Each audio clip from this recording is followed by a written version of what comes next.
recover. Because I was heartbroken that I never had anybody cry like that. I never heard anybody cry like that, and I just felt awful that I felt like I had ruined her life, and at the same time knowing that I saved her from something that was much worse. Yeah. And she, you know, she would absolutely agree to that now. And now she's married to a straight man. They have 2 beautiful boys, and her husband is a pretty liberal guy, pretty free-thinking guy, but amazing and very spiritual. But he said, you know, Jenny, you just need to let him be gay. Like, there's nothing wrong, which in the end kind of helped me, you know, because there's still that, even when I was like, okay, I was 27, started to come out again, there's still all that questioning. It's not like just, for me, it just didn't change. I wasn't suddenly like, okay, I'm gay and I'm okay with it, and I was like, okay, I know that I'm gay and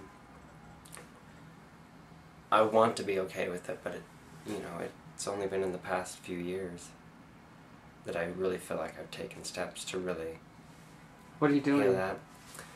You know, well, moving, I had always wanted to move to New York. I mean, I wanted to be on Broadway and dance, and so I moved to New York. I moved to New York with my best friend and her husband. We all lived together for 2 years.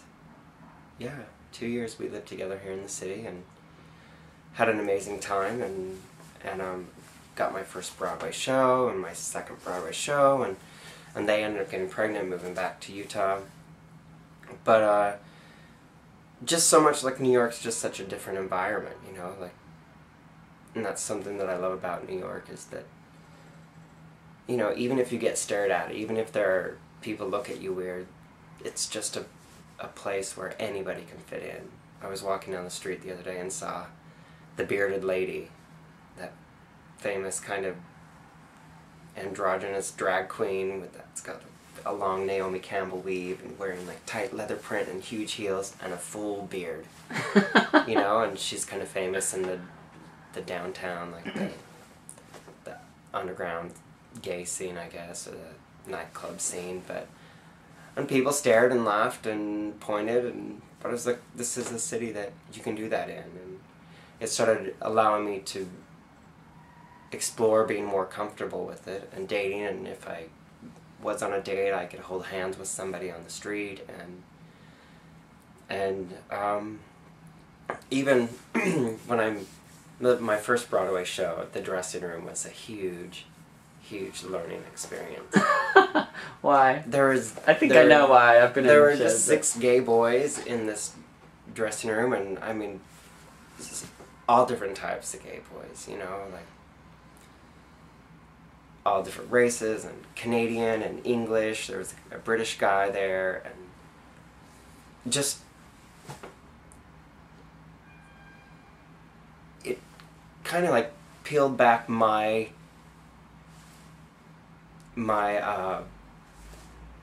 cover for some reason.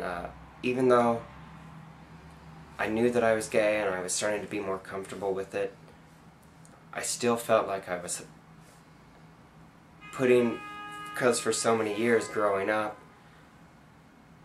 I put on like a good, I just knew that I wasn't myself at all, and whenever I would go home, I'd be very quiet and silent, and I wouldn't show any personality, and even my mother would say, your friends say you're really fun and stuff, but you're so quiet and you don't, you know, you're not very like outgoing with us.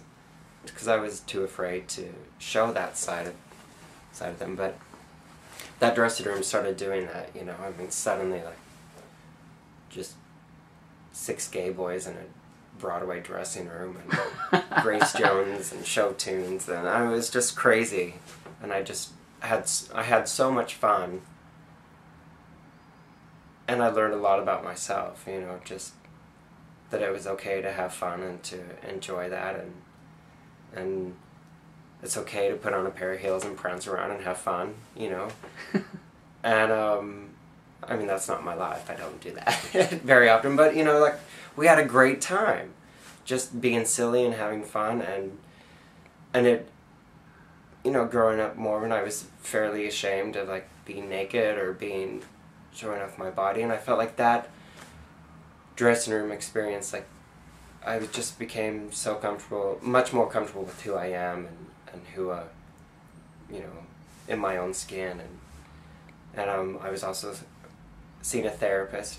Carlos had recommended his therapist to me, started seeing a therapist, and was dating and wanted to be in a relationship and didn't, and was going through depression and trying to figure out, life in New York, and we got our closing notice for that show, and I was scared I wasn't going to get work again, and there was just so much, and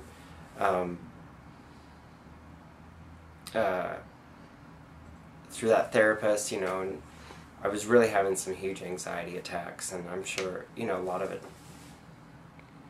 just still came from that Mormon aspect of, I'm not okay. I'm not okay with who I am, and it's only been the past 2 years, let's say about a year ago,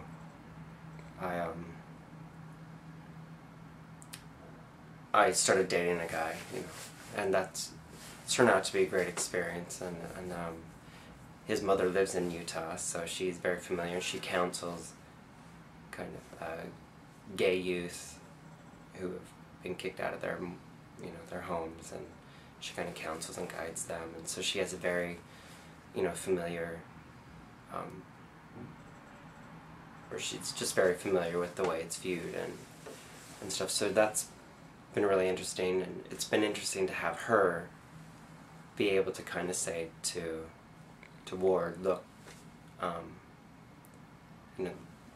that Mormon tie is really hard, and it's hard to get out of your system, so be patient with him a little bit, and it's been good, and I've seen a therapist a lot, and just a lot of soul searching, a lot of journaling, and a lot of reading, and it's to the point now where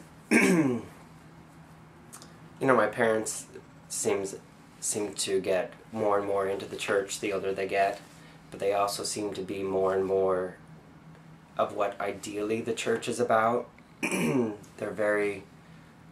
found my parents to be much more unconditional than they ever have been, and they're so concerned about our family and just having a family together, whether we're together at church or together whatever, it doesn't matter, because I don't think any of my brothers are active in the church, but it's nice to have our family together. That's important to them, and it's nice to see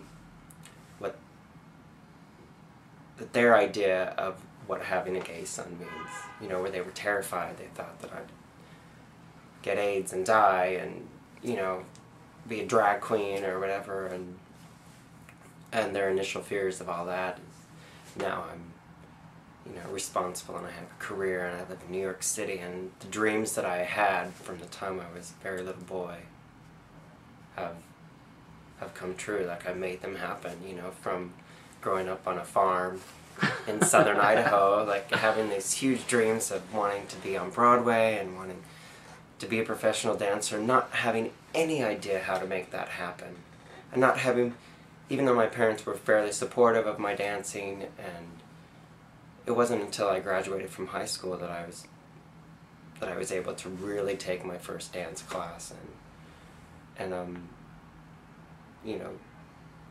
they saw what I had to do, all that drive and that energy that I put forth to make those happen, and how far it took me, and now they're thrilled, and they love coming to New York. They love New York, and I actually enjoy going home a lot more.